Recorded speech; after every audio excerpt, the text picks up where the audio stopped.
Hey, it's Nikki, and we're back for Cocktails with Nikki. Let me move my computer around. As you can see, I'm all over the place today. We had a very busy PR week. Uh, 5 new clients this week, which is a little bit crazy, but it's so exciting. We have Alexis. Hey, Hi, how are you? I'm good. How are you? I'm doing good. Amazing. So, where are you these days? Are you in New York or Yes, so I am in Harlem usually, but right now I'm in Westchester. oh, that's nice. So you have like a beautiful backyard and Mhm. oh wow. Yeah, So it's nice to get away from the city. Hmm? how long are you staying up there for? I think I'm coming back tomorrow. Oh, nice. Yeah, I've noticed that you've been getting out of the city, which is so cool. it is. I'm going back home soon too, so I'll be gone for a while. Really? For how long? Probably until February. Wow. So do you want Mhm. to tell everybody who you are and where you're from? Sure. I am Alexis. I'm originally from Memphis, Tennessee. Um, I guess should I just go into everything? Yeah, sure. Okay. I'm from Memphis, Tennessee. I grew up there, around Memphis in the northern Mississippi area.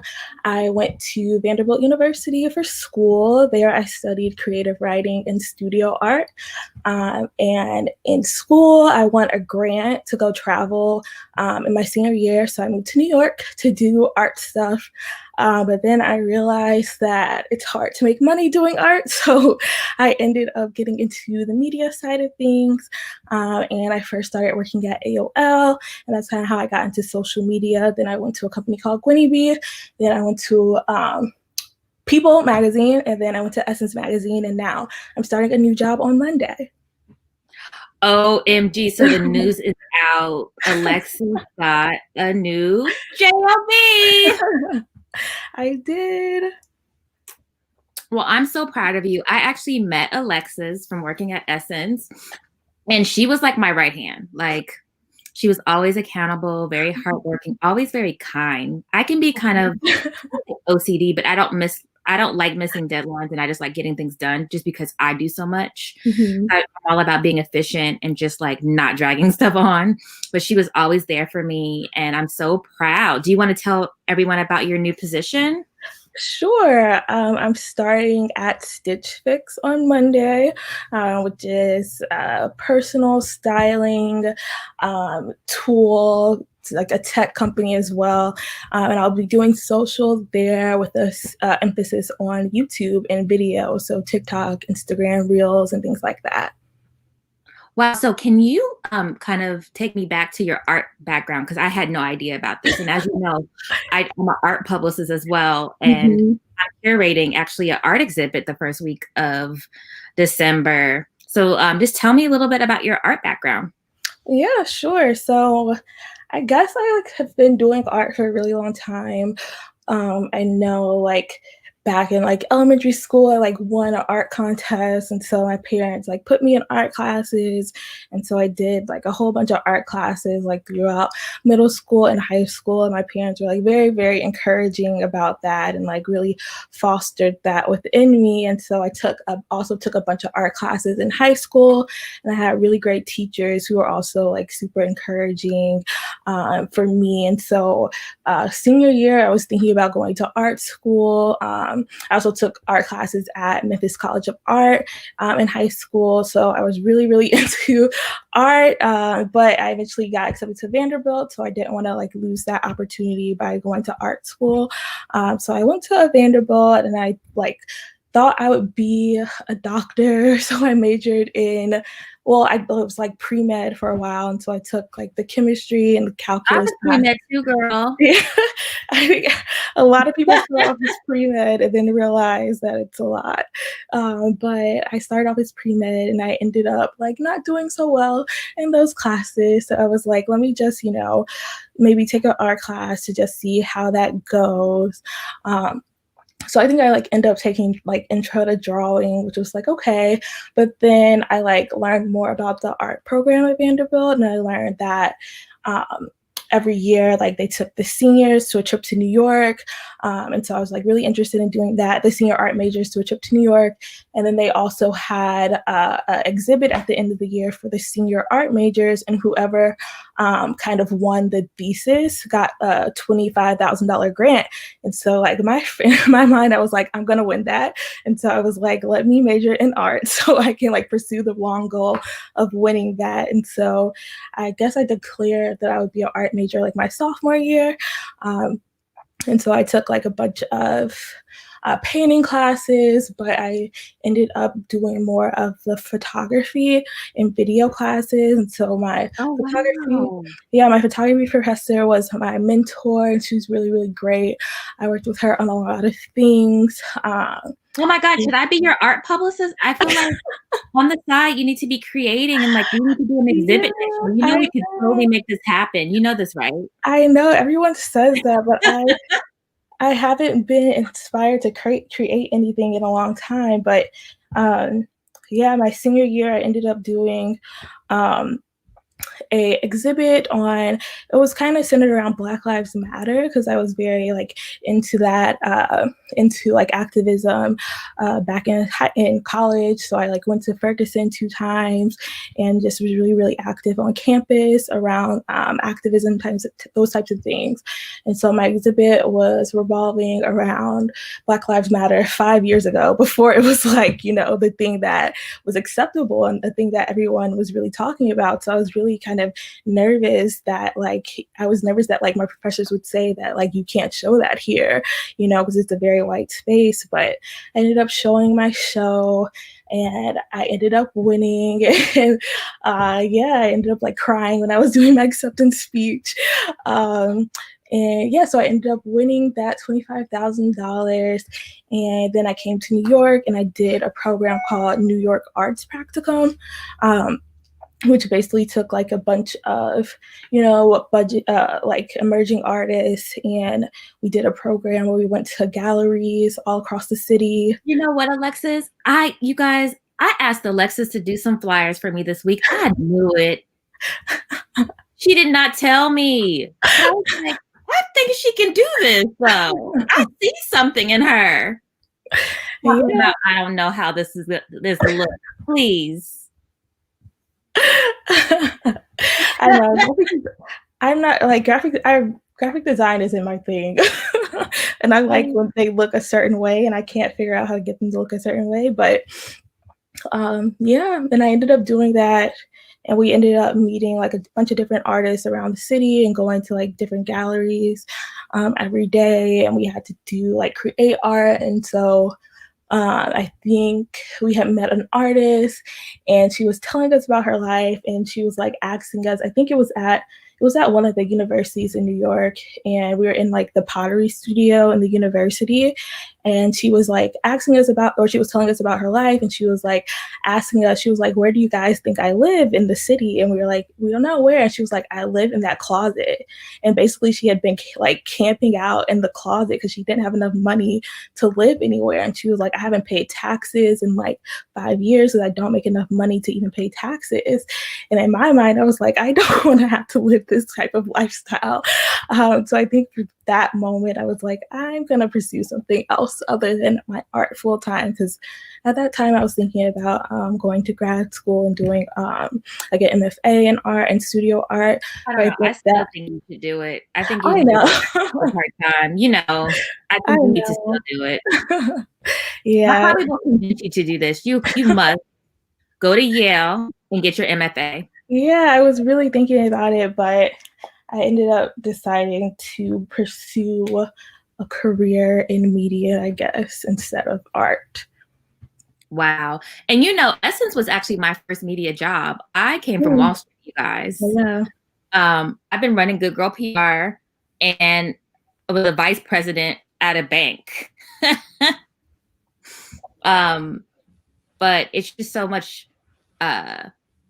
to learn. And while I was at Mhm. Essence, I partnered with Alexis on a lot of events, and I learned so much from her. And the things that I've learned actually have impacted my business positively as well. So I want to thank you for that. We all think we know so much, but we can all learn from each other, right? Very true. Very, very So true. tell me about some of your other interests. What are some of your other hobbies besides art? What are my other hobbies? I don't know. Watching TV. Watching TV. I know like social media is my job, but like being on social media, scrolling Twitter, looking at TikTok. I guess before COVID, traveling and like going to different countries. That was actually a part of my grant that I won from Vanderbilt, was to travel and like create art inspired by my travels. So I ended up going to South Africa to kind of learn about the parallels between the civil rights movement and apartheid and things like that. So traveling was a big hobby of mine before we kind of had to stay put. But I truly admire you that you followed your heart, because similar to you, I was pre-med, right?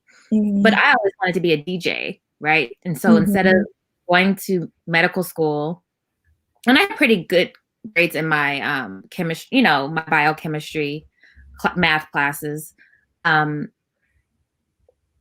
I just thought that I had to be a doctor or a lawyer. I didn't know I could be anything else. Maybe I could have been a radio person or a DJ or Mm-hmm. um, worked, in the music business, but I always thought that I had to go along this certain trajectory. So I totally admire the fact that you did it while you were young.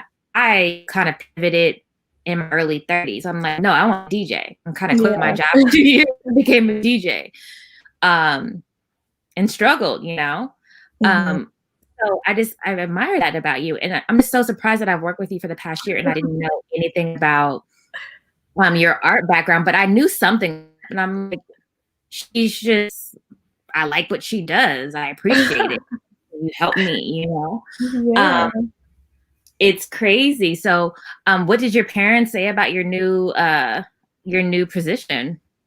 Oh, they're super excited for what, like my dad has always been asking me to move back to Memphis, and like he doesn't like me being in New York, and he just really wants me to come back home. But like when I told him about my new job and like just everything about it, he was like, "Oh, I love it. I'm gonna send all my kids to New York now because I want them to be like you." He was like, "You don't have to worry about coming home. You can stay there." So he was really excited. My mom was really excited too about it. Yeah, Yeah, but I think they're definitely the reason why I feel like I can like pursue anything that I want, because they like were like they definitely encouraged, because I like got good grades in high school. They definitely like encouraged me to like pursue pre-med, but they weren't like, that's all you have to do. They also like really encouraged my like art. Like if you go to my house, like all my art I made in like high school and college is like all across their walls. So they're like super encouraging and like really kind of leave me to do whatever I want to do. I love it. So Sarah from Essence says hello. Um, Kayla, formerly of Essence, waved, and then we have somebody. His name is EEBSZ. Yes, that's my boyfriend. Oh, wait, hey. wait, He's who is saying it? number one girl on social media. We need you in NYC. Okay, I don't think he wants you to go to back home. He wants you to stay. How do I see these comments? Oh, Oh yeah, they all come through StreamYard, so I I'm reading them to see. you. But everybody is so supportive and excited of you, and I can kind of understand, because I just want you to win and like Aw. be super successful. You can totally um, have a job and still pursue your art and make a That's what brand. everyone's trying to say. Huh? That is what everyone is saying. Like my boyfriend and like I guess my parents too are like, you need to do art more. But I just feel like I mean, I guess I have time, but I think before, like when I first moved here, um my problem was that it was like really expensive to buy art supplies. So after I Right. ran out of my $25,000, I was like, I don't want to use any of my own money to buy art supplies. But I Oh guess now I wow. can. Yeah, it's an investment. I mean, as an art publicist, people come to me to help them build their brand. It's all about just coming up with your particular style, similar to Basquiat. We all can identify a Basquiat painting. Mhm. So you have to come up with your own style and kind of stick with it and grow it. And the city is amazing because you can just do anything here. I don't know if Mhm. it's the same like post-COVID, but yeah, you came to New York to be an artist. Be an artist. I also feel like I don't really have that much I don't really get much inspiration in New York, if that makes sense. Because I feel like a lot of people get inspiration in New York, but I think for me, like, a lot of the art I made was inspired by, like, my hometown and, like, the civil rights movements and, like, activism, which I guess is now, like, more of a bigger thing globally, but I think for me, it was kind of just, like, more so, like, this history of my city. I can show you, like, some of my stuff on my website after this, but yeah, I have Yeah, it. I wish I could is there a way to share my screen so you can share things so everybody can see, or Hmm. is it just me? Let me see. Yeah, it would just have to be me. But yeah, I definitely would like to see your work. I'm actually like I said, we're doing an art exhibit called Invisible starting the November 29th. I posted the logo on Instagram a couple of days ago. The website will be done Mhm. by tomorrow, and it's a curation of about 10 artists.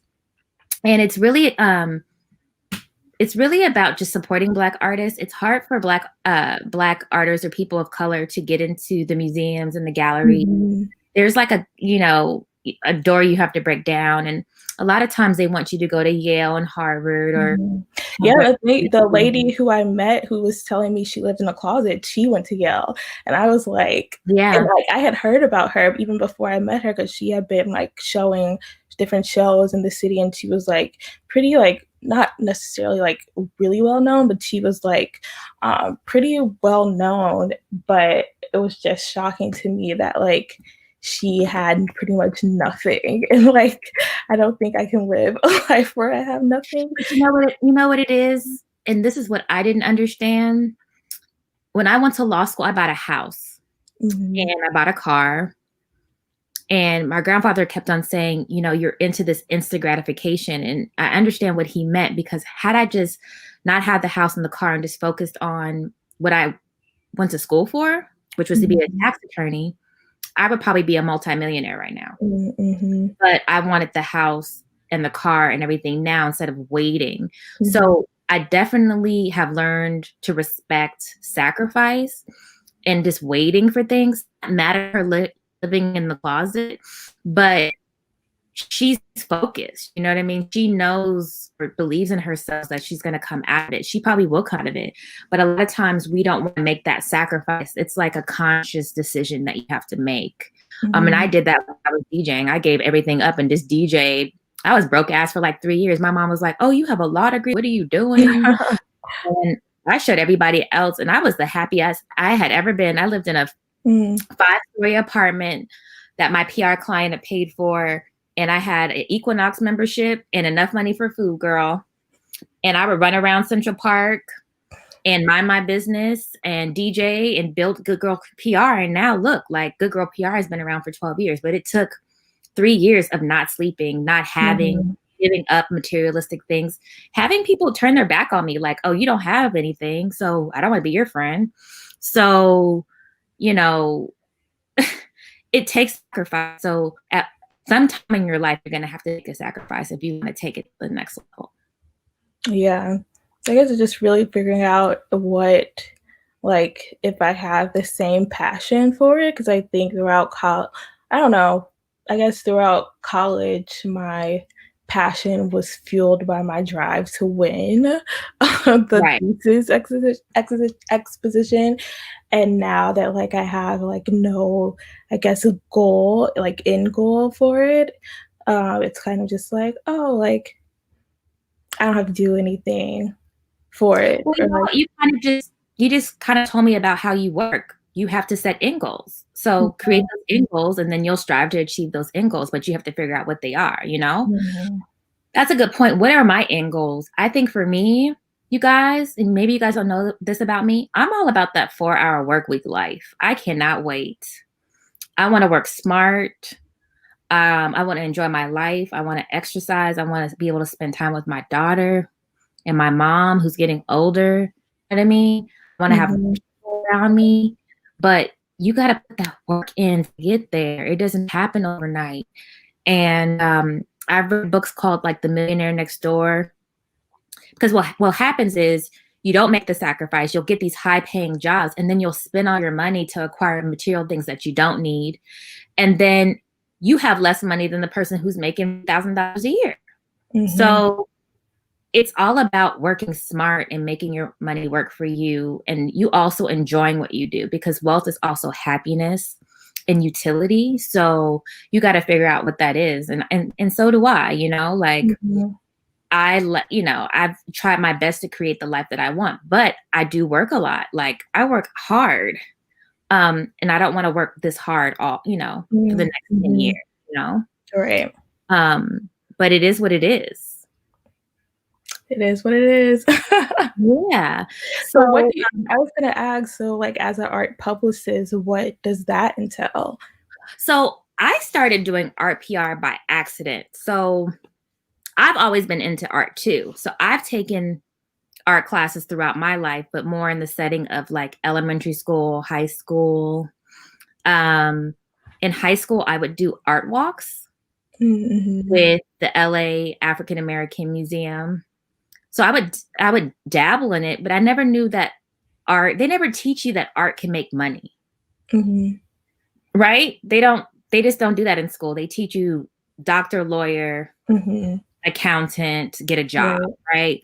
So at NYU, I was a Bachelor of Arts. So of course I took art classes and humanities classes, fine. But I wasn't really into that, learning about the different columns and art, I wasn't really into that kind of stuff. Mhm. Um, but then as I've gotten older, I've learned to appreciate art. And so I started doing art PR by accident. And because I was so good at it, I started working with Leroy Campbell, who was actually a well-known artist, and he loves me. And then other artists have gravitated towards me. And now I'm working with Sugarcane, which is one of like the top African American art magazines. And we're collaborating on an art exhibit the first week of December. Now, I'm the type of person that when someone says I can't do something, I think that's what how you say you have to set a goal for yourself, like you have to reach a certain mark or Mhm. you have a certain purpose in order to achieve a goal. Me, I'm about proving people wrong. I don't like when Mhm. anybody tells me I can't do something. Yeah.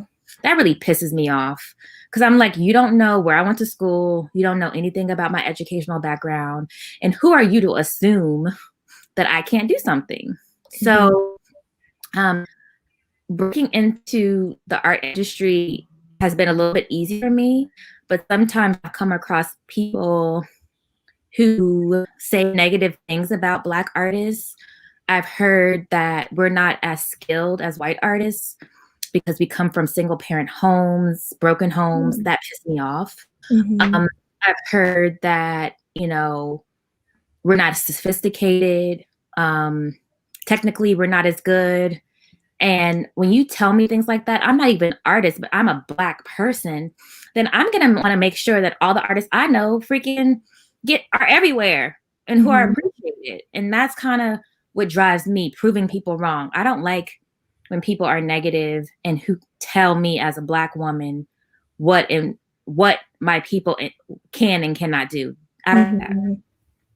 I've always been like that. I've been like that since I was a little girl. This is not anything new, you guys. Um, So that's kind of like my purpose, proving people wrong, people Mhm. telling me I can't do something, or maybe I'm doing too much. Mhm. Um, yeah, I think that's what drives me because I honestly feel like I could do whatever I put my mind to. Yeah, me too. I think that also is what kind of drives me because I think, like, especially in school, like my majors were creative writing and studio art. So, like, of course, like people around me were like, what are you gonna do with that? Like, you're majoring in art, like that's so like you're like majoring in basket weaving, and so like I think like people saying those types of things, um, also like really pushed me to like be like prove them wrong and be like, "Oh, I just left college with $25,000 like in my pocket because I majored in art and I fostered my talents." But So I not think even that. If you made an art, you can still go to law school. You can still get a master's degree in something else. I just don't Mhm. like when people tell you what you can and cannot do. Right. It just pisses me off. And I'm one of those, I'm a point prover. So I'm glad that you kind of, and I admire that about you because I didn't have enough guts to do that. I would eat my major, you guys.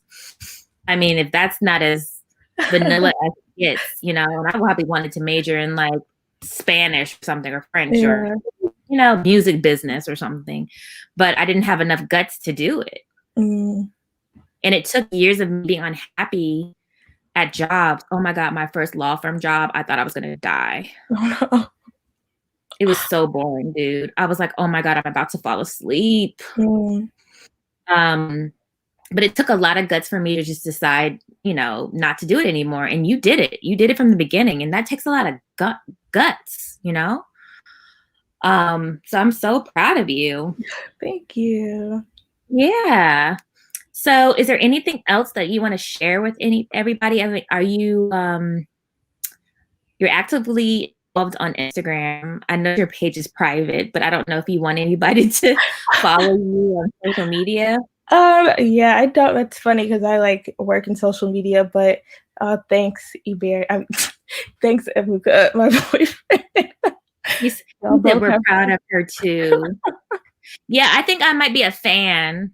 Uh, but what I was saying, I don't really post on my own social media because I like, I don't know. I guess doing it for work like makes me not want to post on my own.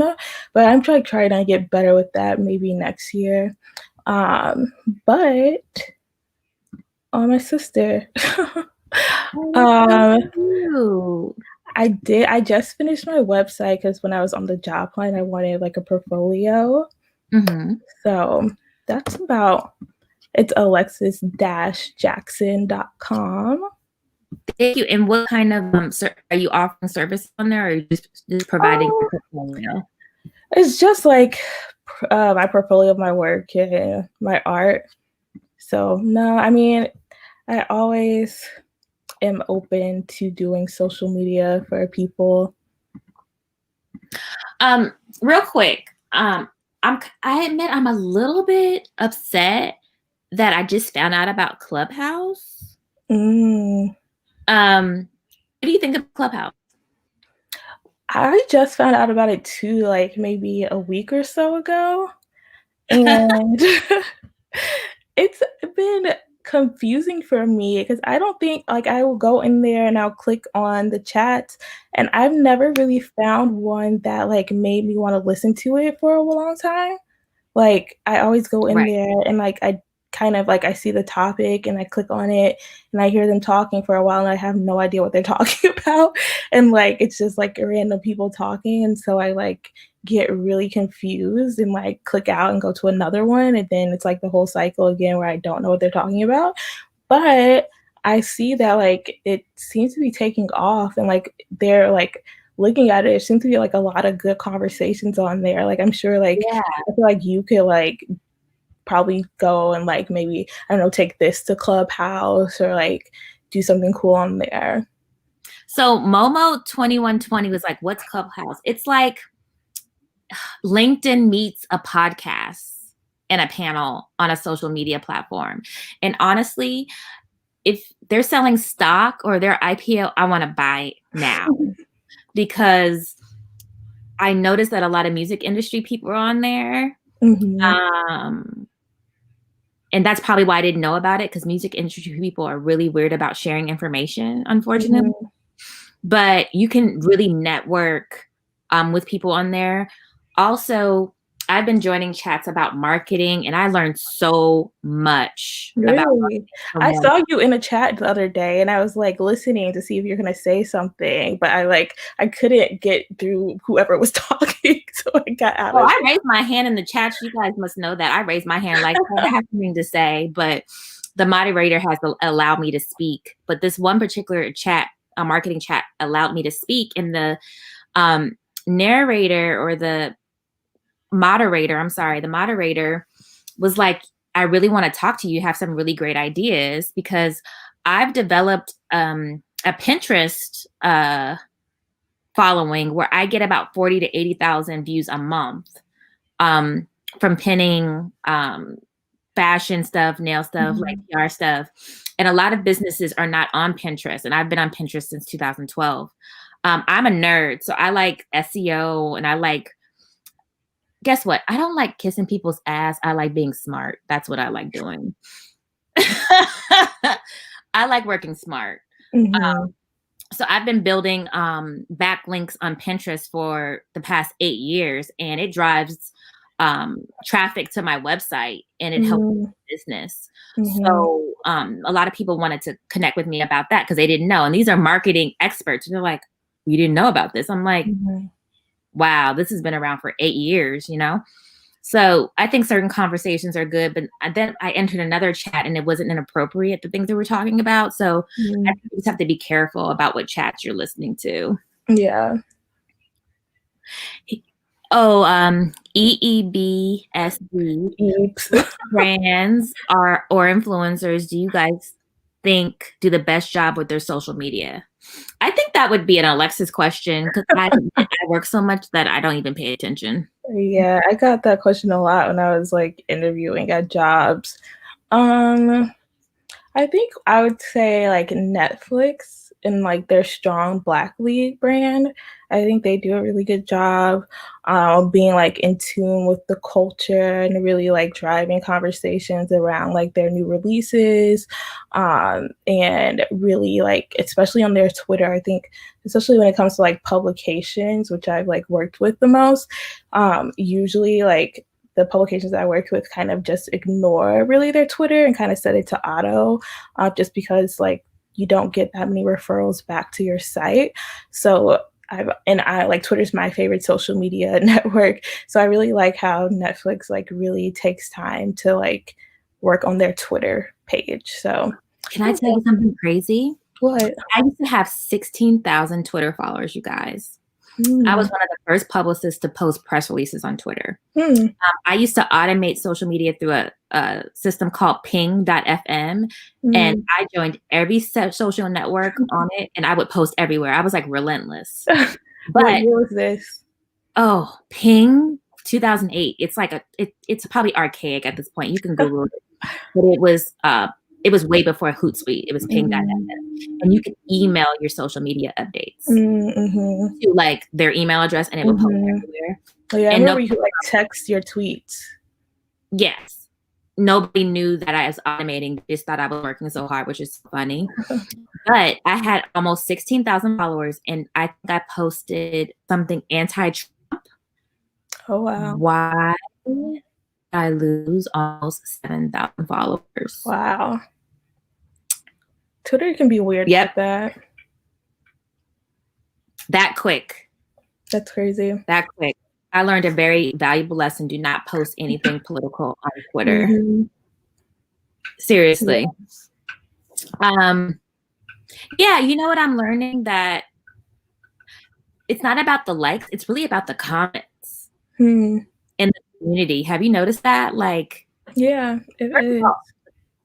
First of all, the comments push up your content on the feed, but then the comments are just how you actually build your fan base in your community. So I don't know where I learned that from. I think I learned that from Facebook more so than Instagram. What do you think about that whole community engagement? And comments are really important. Yeah, they definitely are. I think like working with that, like figuring out like which type of engagement like really pushes the algorithm is super important. Because like, for instance, even like on Instagram, the like, you know how you can save a post, that kind of is like even better than a like when someone would like saves your post on Instagram. And like, you won't even know if someone saves your post, but like the algorithm takes that into consideration. So I think it's you know, it's really interesting knowing like what moves and pushes the algorithm behind the scenes. Wow. I used to have a bot that liked pictures, and I used it for like 3 years. And I used it for Carter. I built a social media page for her. Oh. It actually got her up to like 3,000 or 4,000 followers, but it was all like NYC kids. So I would promote kids events and people would come out. You know what I mean?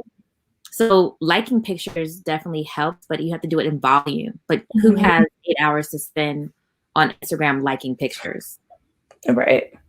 Yeah. Any other social media tips that you can give out to our audience before we close out? Any other tips? I would say, I guess for Instagram, I think definitely like if you're trying to grow your follower base to like try out Instagram Reels, just because it's a way for people who don't follow you to discover you. If they're on the explore page, like you will see people who you don't even follow reels.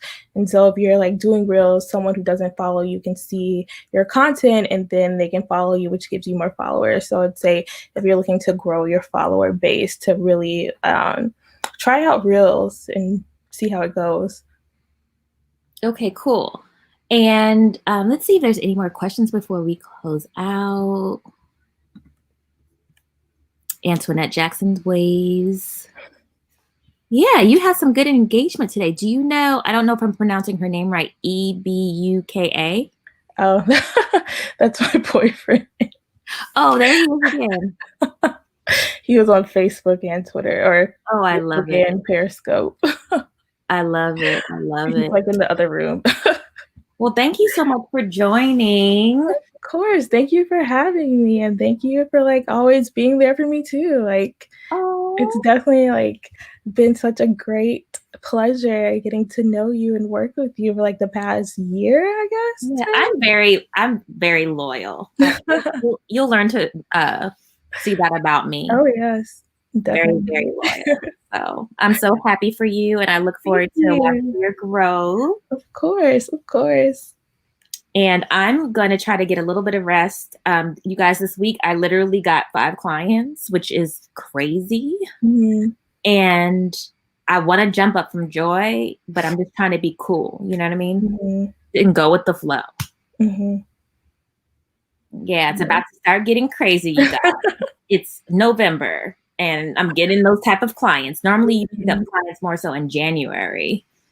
But November, crazy. Do you think that has anything to do with social media? What do you think I'm doing? Where are they mostly like in the art space? No, they're music, beauty, fashion. I feel like people are just really trying to like starting to invest in themselves, you know? Yeah, PR is really important, you guys. I think everybody should do PR for themselves.